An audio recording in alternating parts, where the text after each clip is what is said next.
Let's take a look at number 7. Use only the periodic table in the review of section 2 to give the noble gas notation of the following. Now, all that's getting at is just use a periodic table that doesn't actually give you the electron configuration. That's what these instructions are giving you or telling you when they say use only the periodic table from the review of section 2. Just don't copy it down from somewhere. I'm going to figure this out using a normal old periodic table. So, noble gas notation. So we're going to start with the noble gas for each of these species. So, start with A, boron. That's boron. Bromine. That's actually bromine. So, noble gas configuration. Here's bromine. Okay, the most recent noble gas, if you're talking about bromine, is argon. So we're going to start with argon in brackets. Okay. Now, boron, gosh darn it, not boron, bromine is in period 1, 2, 3, 4.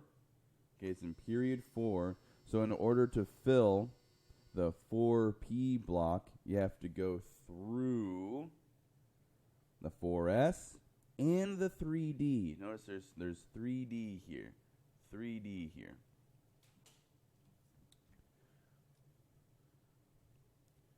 So we're going to we're going to list 3D first, even though 4s2 is filled before 3d10. We want to group those principal quantum numbers together. And since bromine is in group 17, that means 4p5. So again, once I'm in the p block, the reason I know it's 4p5 because 1, 2, 3, 4, 5. Right, starting in the p block. First element in the p block is gallium. Starting there, count how many elements you go over. 1, 2, 3, 4, 5. That's bromine. That's bromine. B, we're looking at a bromide ion. Okay, so it's a -1 charge. So that means that it's gained 1 electron. Right, if we look at bromine, we gain 1 electron to become bromide. We have the electron configuration of krypton. So, and no, we do not get to cheat and do this. Okay, no, okay. A little bit too cheap there. Still go back to argon because remember it's still bromine. Okay, we don't have the same number of protons as krypton, so you haven't gone there. The most recent noble gas still is argon. 3d10, 4s2. But we've added 1 electron, so we have 1 more than 5 in the 4p6. And this is the electron configuration of krypton, because in this principal quantum level 4, we have 8 valence electrons, and we can see that by adding the main group blocks, S and P. We have 2 from the S block, 6 from the P block. That's a full 8. Okay. C, the element in group 13. Okay, group 13, period 5. So group 13, we're looking at the boron family. Okay, period 5. So 1, 2, 3, 4, 5. Okay.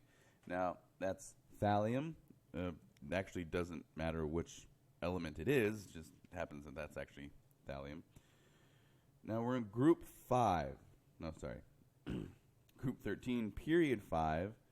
And so I know immediately that N equals 5. So when I start filling electrons, the first electrons that are going to be filled are in the 5s. 5s, because it's in the 5th period, 5s. But before the 5s, I hope you guys realize that there are 4d electrons there. So we're going to write those 4d electrons first, okay, not because they're lower energy, but because they're part of the previous principal quantum level. And the most recent noble gas was krypton. And again, I'm going to start with my 4d10 because we write those principal quantum numbers together. And then 5 6s2 5p. Again, we were in group 13. Group 13, so this is the beginning of the P block, and we only have one element in the P block, so that's going to be 5p1.